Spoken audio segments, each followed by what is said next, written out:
Deus, a maior criação do ser humano, ou o ser humano foi a maior criação de Deus? Você já se perguntou isso alguma vez na sua vida? Se a história tem o poder de desvendar esse grande enigma, é na aula que explica o surgimento da humanidade. Eu sou o professor Marconi e eu te convido a uma viagem rumo à pré-história. Vem comigo! Quando que surgiu o ser humano, hein? O ser humano, a nossa espécie, tá? Homo sapiens, tem alguma coisa em torno de 300 e 200 mil anos. Cara, a gente é muito novo. Mas o primeiro gênero Homo, ou seja, nosso ancestral mais antigo, tem alguma coisa entre 3 e 2 milhões de anos. Como assim, Marconi? Eu vou te mostrar aqui no próximo slide e ele vai conseguir deixar bem mais claro para você. Alguma coisa entre 3 e 2 milhões de anos vai surgir o primeiro Homo. Muito bem, nós vamos ter os australopitecos, depois a gente vai ter Homo habilis, Homo erectus, Homo sapiens. Não foi uma evolução linear como parece aqui não, tá? E eu também não vou entrar no mérito de o que cada um desses homos podiam trabalhar, o que eles faziam, não. Vamos trabalhar Homo sapiens. Mas eu quero deixar uma coisa clara para você.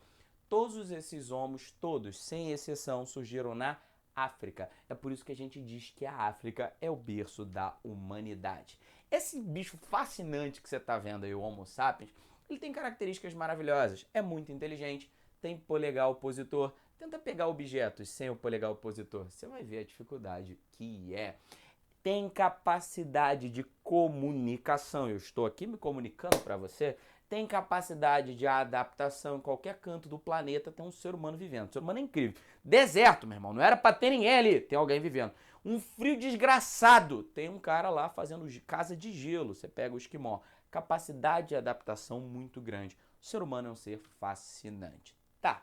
Se o ser humano surgiu na África, alguma coisa entre 300 e 200 mil anos atrás, como é que tem tanto ser humano em tudo quanto é canto? A gente migrou, a gente foi ocupando. Há 45 mil anos, como você consegue observar, eu vou mostrar aqui, olha, eu vou fazer uma mágica aqui para facilitar a tua vida. Vou apontar um laser, tá bom? Há 45 mil anos, o ser humano ocupou a Europa. Há 20 mil anos, o leste da Ásia, muito bem. Há 50 mil anos, a Oceania. A gente sai por volta de 120, 90 mil anos da África. Por que a gente migrou? Ninguém sabe exatamente. Provavelmente em busca de alimentos ou de um local melhor para viver. Tá! Se o ser humano surgiu na África, depois ocupou a Ásia, ocupou até a Oceania, tá, legal. Como é que tinha ser humano na América? Porque para pra pensar. Os portugueses só foram criar barcos, cara, 1400 e poucos anos depois de Cristo. E aí, pô, beleza, os espanhóis chegaram na América, depois os portugueses, né, contornaram a África, chegaram nas Índias e tal. Como que 20 mil anos antes de Cristo tinha ser humano na América? Acredite se quiser, o ser humano migrou para lá. Como? Dá uma olhada nessa imagem aí.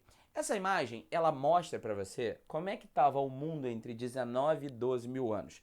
Tá vendo essa mancha branca? Isso era neve. O mundo estava vivendo o fim da era glacial. Caraca, Marconi, era glacial. Eu vi o filme. Tem o Cid é maneiro pra caraca. Me amarro no Cid. Isso mesmo. A humanidade, na verdade não a humanidade, a Terra estava vivendo o fim da era glacial. Ou seja, a Terra era muito fria, estava esquentando. E aí o que acontece? Lugares que eram muito bons para viver foram ficando quentes. E outros lugares que não davam para se viver porque era gelado demais foi ficando menos quente.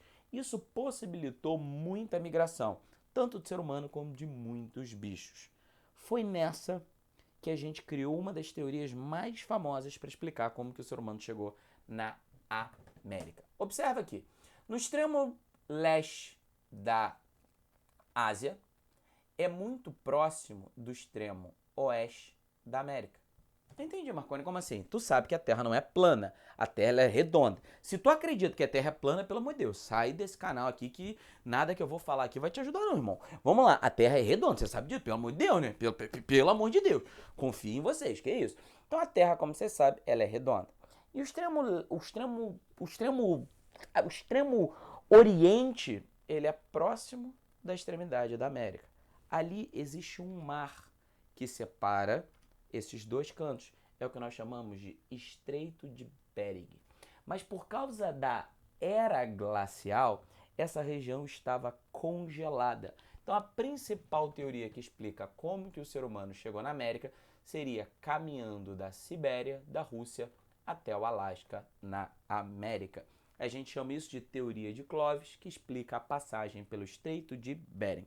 Mas os cientistas descobriram que, além disso, teve gente que chegou por barco. Cara, ninguém sabe exatamente muito bem. A gente tem o fóssil de Luzia. Dá uma pesquisada depois, tá no Brasil. Ela é um fóssil muito antigo e ela não tem características asiáticas.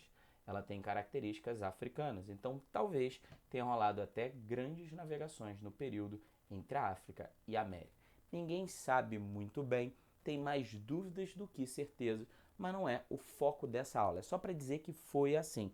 Com isso, o ser humano ocupa esse mundão lindo de meu Deus.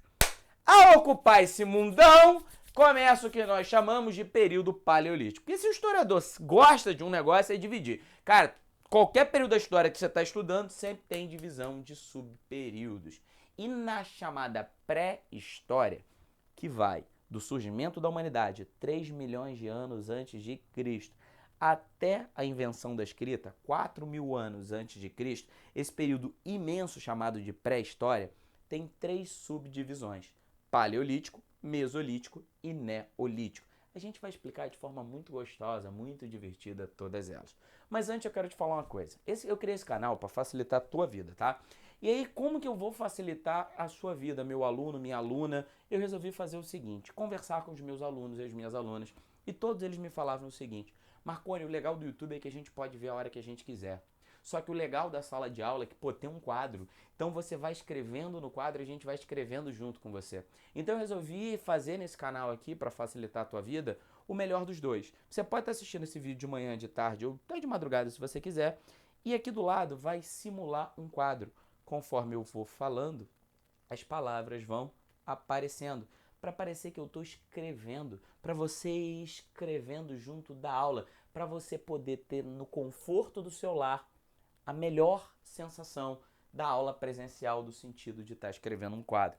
É para você, então, curte esse vídeo, comenta. Se você ainda não me segue, segue aqui no meu canal, se inscreve. Eu quero você comigo, é para você, tá bom? Vamos lá, período paleolítico, então, é o primeiro período, é quando surgiu a humanidade. Paleo significa velho, lítico, pedra. É primeira idade da pedra, se ligou? Beleza, qual era a grande preocupação do ser humano nesse momento? Sobreviver. Cara, como é que a gente fazia para sobreviver? E para sobreviver, a primeira coisa que tem que fazer é comer. E os primeiros homos eram coletores. A gente pegava frutinha e comia. Pegava uma raiz e comia. Depois a gente passou a comer carne e nos tornamos caçadores. Chamamos então dizemos que o ser humano é caçador, coletor ou coletor-caçador. Legal. Só que qual é o problema? Às vezes você tem comida, às vezes você não tem, porque nem toda época tem fruta, tá? E nem toda época tem bicho ali de bobeira. Então o que o ser humano fazia? Ele ocupava um local, comia, se dava bem, acabou a comida, ele ia para outro lugar. E nessa que ele vai caminhando, ele se tornou nômade. Isso explica por que a gente ocupou esse mundão de meu Deus, entendeu? O ser humano, então, era nômade, ou seja, nomadismo. Ele estava sempre se locomovendo. E aí, a gente tinha uma necessidade. Qual? Viver em grupo.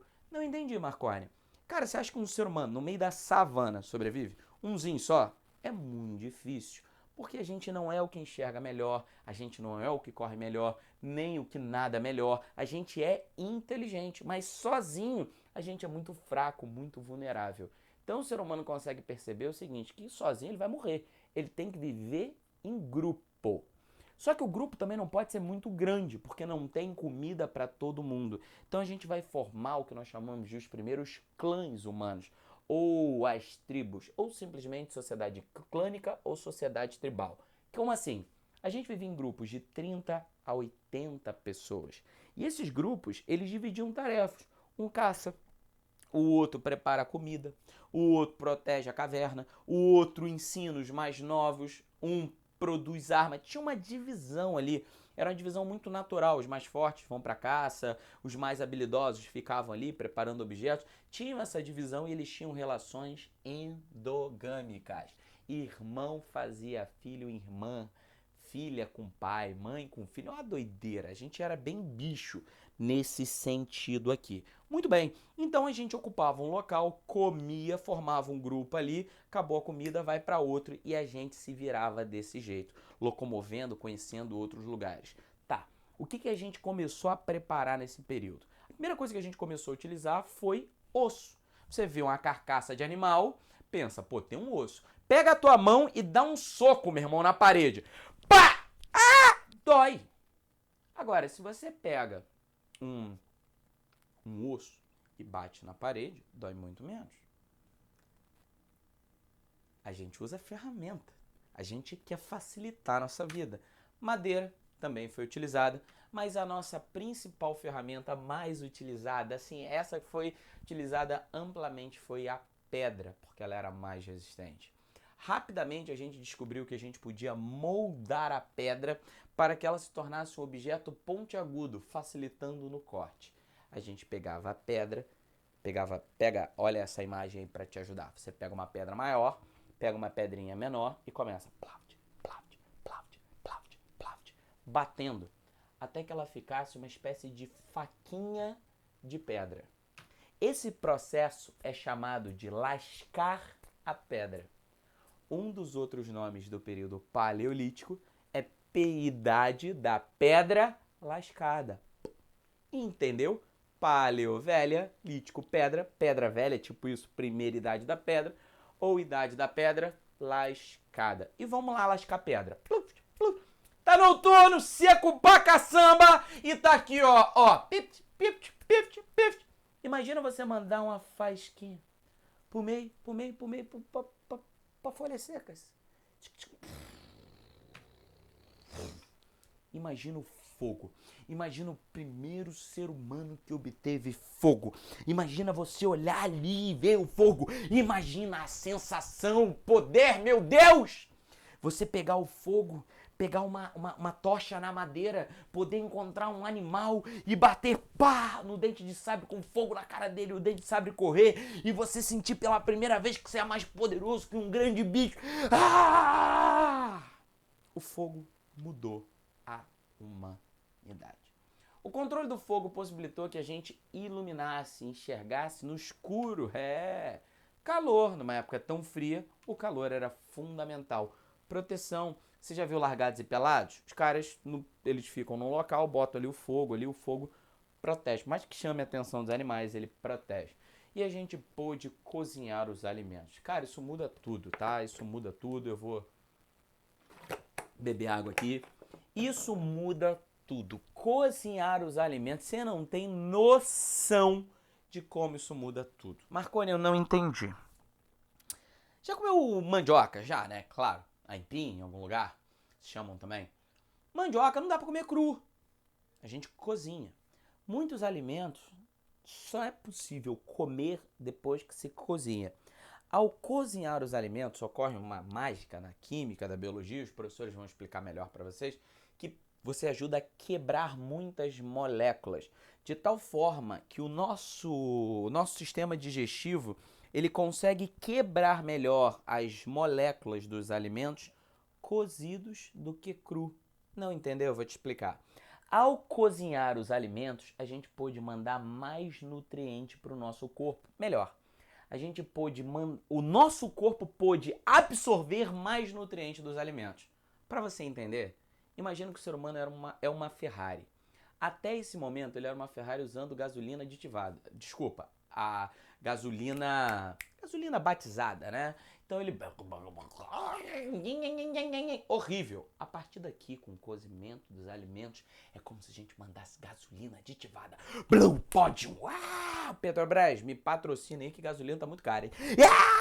O ser humano muda, fica muito mais inteligente. Cara, a gente muda tanto que a gente começa a se comportar diferente. Esse período, o que vai vir a partir de agora, é o fim do período paleolítico e a transição para o que a gente vai chamar de neolítico. Neo novo, pedra, lítico, pedra. Paleolítico, pedra velha, neolítico, pedra nova. Se ligou? O período entre essas duas partes é chamado de Mesolítico. Eu não botei nenhuma data, porque cada historiador define uma data diferente, eu também não quero que você foque na data, eu só quero que você entenda o seguinte, o Mesolítico é o final do Paleolítico e o início do Neolítico, é o meio termo, é o elo de ligação, é o momento que vai ocorrer a transformação. Ao cozinhar alimentos, a gente aumenta a nossa capacidade de pensamento, a gente passa a pensar mais, a gente desenvolve o chamado telencefalo e a gente fica muito mais inteligente. Ao ficar mais inteligente, você sabe o que a gente começou a perceber? Que um dia a gente vai morrer. Sim, a gente começou a perceber que a vida acaba. A gente começou a perceber que a morte é certeira. O ser humano não percebia que morria, não? Aparentemente, ao que tudo se indica, foi aqui que ele teve a consciência clara. Não que ele não entendesse, mas a partir daqui ele tem a consciência clara, do tipo, caraca, meu irmão, o final da minha vida é a morte. A morte é certa para todo mundo. E ao perceber que ele ia morrer, ele começou a se sentir muito angustiado. E é aqui que a gente vai buscar explicação. É aqui que surgem os rituais, a magia. É aqui que a gente vai entender que Deus existe. É a partir daqui que a gente... Vem que eu vou responder a tua dúvida que eu fiz lá no início. É a partir daqui que a gente vai começar, sabe fazer o quê? Quando alguém morria, fazer um ritual da morte. Ou seja, o que nós chamamos de ritual fúnebre. Uma espécie de passagem da vida terrena para a vida eterna. Tá. A grande dúvida então. Nesse momento a gente descobre que Deus existe. A gente se tornou, por comer mais e por perceber que morremos, nos tornamos mais sensíveis para entender o Criador ou por entendermos que iremos morrer, por bater a angústia, o desespero, a gente criou Deus como um mecanismo para aliviar a nossa cabeça, para aliviar a nossa angústia. Porque pensa, é possível. O ser humano pode ter criado Deus imaginando, eu vou morrer. Na época eram deuses, forças da natureza. Não era o Deus uno como a gente tem, mas tu entendeu o que eu quis dizer. Então imagina, você olhava, pensava o seguinte. Imagina, olha, Deus existe. Então quando eu morrer, uma pessoa que eu amo morrer, ela vai estar ali. É uma forma da gente enganar a morte. É uma forma da gente se tornar eterno. Ou isso realmente existe, ou nós criamos pela nossa angústia. Olha esse quadro do Michelangelo então, não é do período, mas vai refletir muito bem sobre isso. Ou Deus, ou o ser humano, é a maior criação de Deus, como você está vendo aí na imagem, ou o velho, velha também, certo? Ou, meu querido aluno e aluna, ou nós criamos Deus a partir da nossa mente. É uma pergunta que ninguém sabe responder, mas eu vou dar a minha opinião. Eu busco ser imparcial, mas como eu falei, eu prometi, eu vou dar minha opinião. Eu prefiro acreditar que Deus existe. Eu prefiro acreditar que uma força superior criou o universo. Quando eu olho a história da natureza, a história do universo, a história do planeta Terra e analiso a história do ser humano, eu vou vendo que as coisas ocorreram de forma tão perfeita que não pode ser acaso. Eu não consigo acreditar que tudo isso foi pelo acaso, não. Eu acho que realmente tem um ser superior que moldou essa criação. Na minha opinião, a gente, para perceber Deus, a gente tem que ter sensibilidade. E tem que ter inteligente também. Eu acho que nesse período do Mesolítico, por aumentarmos a nossa capacidade de inteligência e por percebermos que iremos morrer, a nossa sensibilidade aumentou. E é por isso que a gente percebe Deus. Eu prefiro acreditar que a gente percebeu Deus, ao invés da gente ter criado Ele. Mas essa é a minha opinião. E a tua, hein? Na tua opinião, Deus criou o ser humano ou o ser humano é quem criou Deus? Vai, escreve aí pra mim, diz aí pra mim, por favor. Então, ritual fúnebre, pintura rupestre, a gente passa a se comunicar através das pinturas, contando o que está vendo, contando a caçada, contando a vida, contando um alimento que comeu, enfim, a gente vai se comunicar. O ser humano adora se comunicar. E se você parar para perceber, se comunicar é uma forma de ser eterno, é uma forma de vencer a morte, porque a gente morre, mas a comunicação que a gente deixou por meio de uma pintura sobrevive. Hoje em dia a gente faz por meio de um livro, de um blog e por aí vai.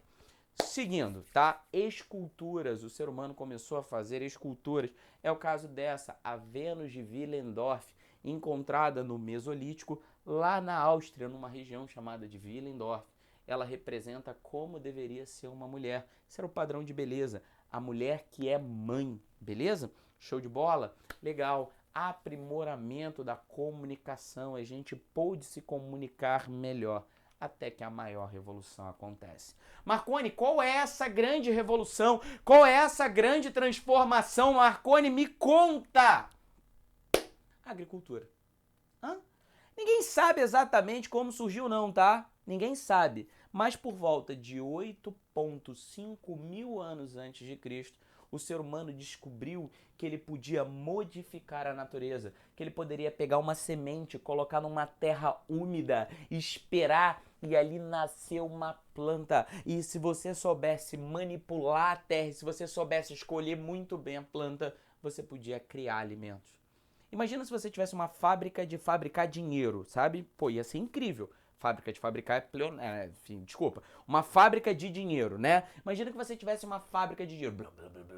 Legal, incrível. Nessa época aqui, cara, não tinha dinheiro. A preocupação era o quê? Se alimentar. O que é agricultura, entre muitas aspas, é tipo uma fábrica de fazer comida. Isso fez com que a gente não mais morresse de fome. Isso possibilitou bem para quem tinha o domínio da agricultura, certo? Isso possibilitou uma grande transformação. Foi uma revolução, foi uma mudança tão grande na humanidade que a gente chama de Revolução Neolítica. E ela foi a revolução mais importante da humanidade. Ela mudou tudo. A mudança é tão grande que sai do Paleo e vira o Neolítico. Com a agricultura, a gente vai criar novas formas de se alimentar. Como? Dominando a agricultura, você vai plantar, vai esperar, vai comer. E aí você vai manipulando, moldando para conseguir alimentos que você possa plantar e, além de comer, você possa estocar. Olha o trigo. Trigo é um negócio que você consegue guardar, você consegue fazer farinha de trigo e dura muito tempo. E com trigo você faz pão, você faz muita coisa com o nosso trigo. O ser humano passou a ser sedentário. Claro, pensa comigo. Pô, você tem a comida do teu lado. Pra que tu vai, velho? Pra longe procurar comida. Você não precisa, certo? Você tem a comida ali do seu lado. Pensa comigo, minha querida aluna. O que você faria? Você ia se aventurar nesse mundão maluco? Ou você ia ter comida ali do seu lado? Hoje a gente é sedentário, a gente tem casa fixa, a gente vai no mercado. Cara, se pra gente isso é bom, imagina pros caras há 10 mil anos. Tá entendendo? A gente ficou sedentário, só que a gente tinha um problema. Como é que a gente come carne? Porque não necessariamente o animal vai estar ali, perto. A solução foi capturar animal, trazer o animal, fazer um cercadinho, criar animais. E a gente foi modificando a natureza. Com isso, a gente passou também a adestrar animais. É aqui que surge o processo de domesticação.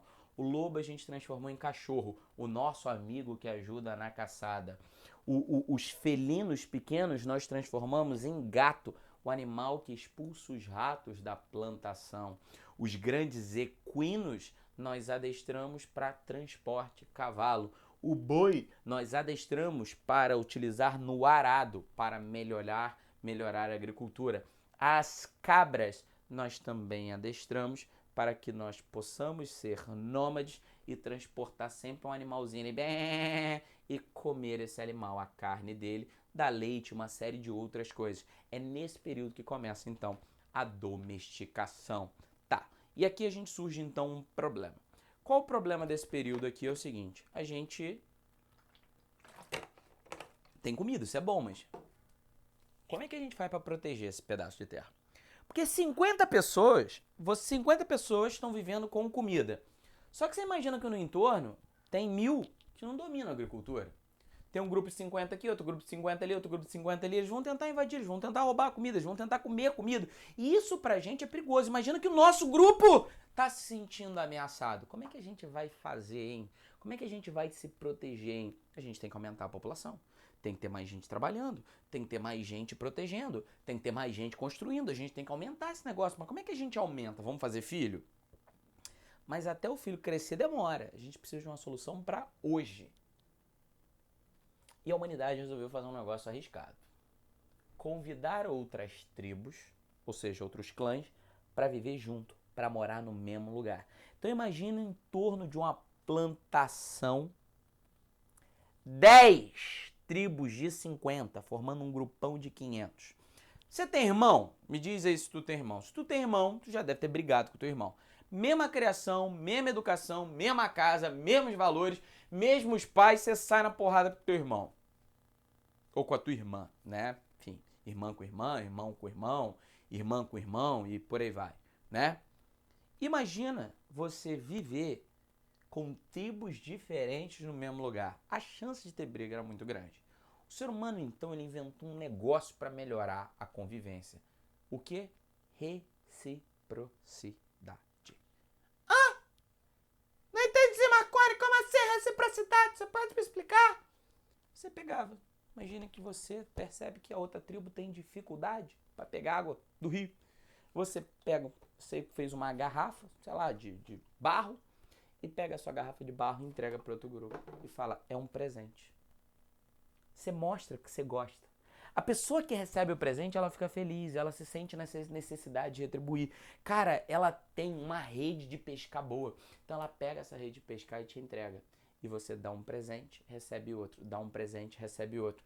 Desse jeito, esses grupos vão se tornando uma sociedade.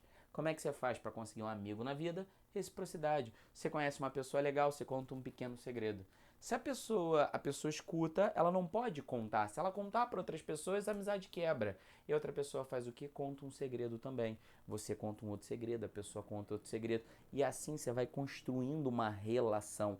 Toda relação é de reciprocidade. Se você só pede ajuda e nunca oferece ajuda, não cria amizade. Se você sempre ajuda, mas não é ajudado, não tem amizade. É a reciprocidade. Cara, anota, isso é a característica humana mais poderosa. Quer ganhar alguma coisa de um ser humano, primeiro oferece, dê. Como dizia nosso grande São Francisco de Assis, é dando que se recebe. Tá! Nessa então de reciprocidade, alguns grupos foram ousados. Imagine que eu, Marconi, tô aqui com a minha irmã do lado, tá? É com ela que eu ia ter filho, certo? Ana até fez uma cara de... A Ana, do outro lado, com o irmão dela, é com o irmão dela que ela ia ter filho. Olha, com esse negócio de reciprocidade, a Ana então tem uma ideia. Ela pega o irmão dela e ela entrega o irmão dela pra minha irmã como um elo de boa-vinda, pra dizer, cara, a gente vai viver bem, a gente são de tribos diferentes.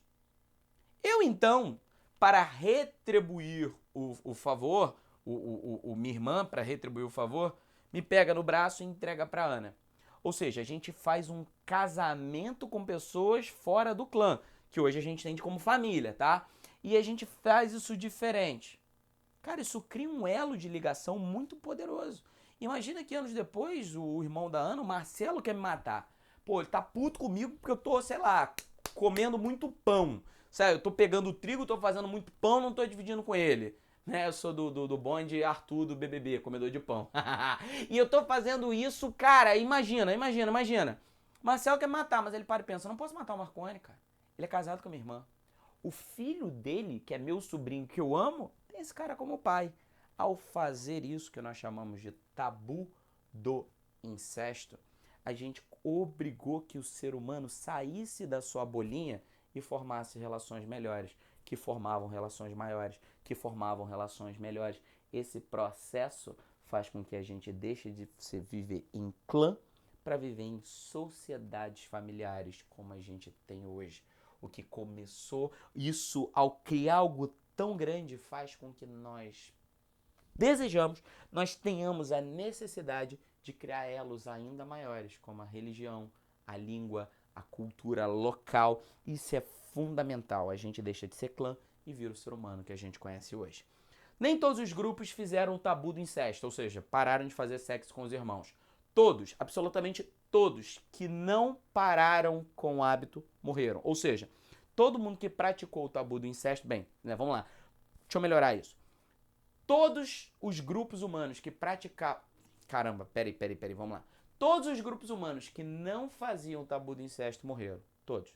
Por variabilidade genética, doença, tem uma série de causas. Mas só sobreviveram aqueles que praticavam o tabu do incesto. Ao ver que todo mundo que fazia sexo com os irmãos morriam, A humanidade criou uma verdade na cabeça dela. Caramba, isso é errado. Então, todas as sociedades que existem no mundo hoje descendem das velhas sociedades que não praticavam o incesto. Com isso, você vai perceber que todas as culturas de norte a sul, leste a oeste, repudiam o sexo entre os irmãos. Legal! Qual era a nossa tecnologia no período? Nossa tecnologia tear. A gente já fazia roupa. Maneiro, né? Olaria, a gente já produzia tijolo, cerâmica, telha. Isso fez com que a gente começasse a construir as primeiras casas para viver com mais conforto. Roda. Tenta imaginar como isso facilitou a vida. O transporte de carga, fundamental, né? E metais. Com o aprimoramento do fogo, a gente começou a derreter metais e moldá-los para fazer objetos. O primeiro metal foi o que nós chamamos de cobre, beleza? Depois a gente utilizou o estanho, depois a gente misturou os dois formando o bronze e por fim o ferro. Esse período que a gente domina metais é chamado Idade dos Metais, eu vou mostrar daqui a pouquinho. Tá, mas um negócio interessante aconteceu. Você vai melhorando, você vai produzindo mais comida, você vai produzindo mais comida, você vai tendo mais comida, vai tendo mais gente que vai se reproduzindo, vai formando casa. E aí os grupos humanos cresciam. E por volta de 6,5 mil anos antes de Cristo, outra revolução ocorre. A primeira cidade da humanidade surge. Essa cidade aí era onde hoje é a Turquia. Onde hoje é a Turquia, nós tivemos a primeira cidade da humanidade. Vamos observar alguns detalhes sobre ela aqui. Você vê que ela foi feita de tijolo, muito bem, animal aqui. Cadê as portas, hein? Você está vendo que não tem porta? Os arqueólogos descobriram que as portas ficavam no teto e as pessoas andavam, que doideira, né, cara? Em cima dos tetos, abriam as portas e entravam, não era? Enfim, demorou um tempo até a gente fazer a porta que a gente conhece hoje normal. Mas eu quero fazer uma reflexão com você. Eu quero que você pegue papel e caneta e escreva assim, cidade, e bota uma setinha. Só existe, pro lado, sabe? Só existe cidade se tiver muita gente, certo? Só tem cidade, setinha, onde tem muita gente, escreve muita gente. Então, qual o critério para ter cidade? Ter muita gente. Legal. Bota outra setinha. Só tem muita gente se tiver muita comida. Cara, imagina que a gente só tem 5 pães para essa galera toda. Não ia ter como todo mundo viver no mesmo lugar que só tem 5 pães. Certo? Então, só tem cidade onde tem muita gente. Só tem muita gente onde tem muita comida. Outra setinha. Só tem muita comida onde tem agricultura. Você tá vendo? A plantação. E só tem agricultura onde tem água. Rio. Cidade. Setinha, muita gente. Setinha, muita comida. Setinha, agricultura. Setinha, rio. Todas as grandes cidades, melhor, todas as primeiras grandes cidades da humanidade, elas ocorreram em torno de rios. Porque sem rio não teria grandes cidades. Reflexão. Se você parar e observar as grandes cidades da humanidade, você vai ver que do lado dela, dentro dela ou em torno dela tem um rio. Porque sem rio não teria agricultura. Sem agricultura não teria muita comida. Sem muita comida, cara, não teria muita gente. Sem muita gente não teria uma cidade. Ah, você tá de sacanagem. Vamos lá. Cairo, no Egito. O que você tem? Rio Nilo. Vamos fazer uma reflexão aqui. Para comigo, só pra você dar uma olhada. Lindo, né? No Cairo você tem o Rio Nilo. Paris, França. O que você tem cortando Paris? Rio Sena. Caraca, Marconi, é verdade. Então, peraí, Marconi, se não tivesse o Rio Sena, Paris não seria Paris? Não. Poderia até se chamar Paris, mas ela nunca seria uma grande cidade. Seria impossível ela ter se tornado ao longo da história uma grande cidade sem um grande rio. Claro que no mundo atual você pode ter uma grande cidade sem ter um grande rio. No mundo atual. Quando você olha o passado, não. Londres, você tem o quê? O rio Tâmisa. Caraca, Marconi. Nova York, você tem o West River e o Hudson, beleza? Olha ali, 2 rios. São Paulo, Rio Tietê. Ah, Marconi, e o Rio de Janeiro? O Rio de Janeiro não tem um grande rio. O Rio de Janeiro tem muitos rios no entorno dele, mas acima de tudo ele tem a Baía de Guanabara. para. Então eu quero que você leve isso para a vida. Sem rio, não tem muitas possibilidades. Voltando. Então, em 6,5 mil anos, a Revolução Urbana. 6.000 anos antes de Cristo, eu já falei a idade dos metais, e vai de 6.000 anos até 1.000 anos antes de Cristo. Ou seja, ele começa na pré-história e depois ele vai para a chamada Idade Antiga. Beleza, galera? Com isso, nós fechamos o que a gente entende como pré-história. Foi aí que o ser humano surgiu até ele começar a dominar metal.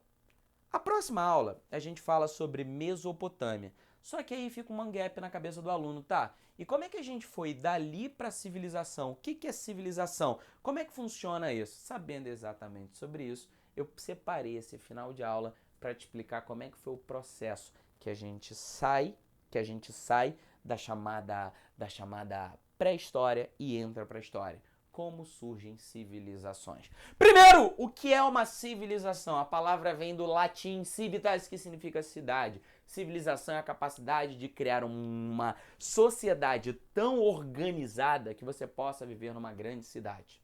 Então, civilização é uma sociedade com uma grande organização. Só tem as primeiras civilizações surgiram em torno dos rios. Porque em torno do rio você tem o quê? A agricultura. Sem agricultura não tem muita comida, sem muita comida não tem muita gente, sem muita gente não tem a civilização.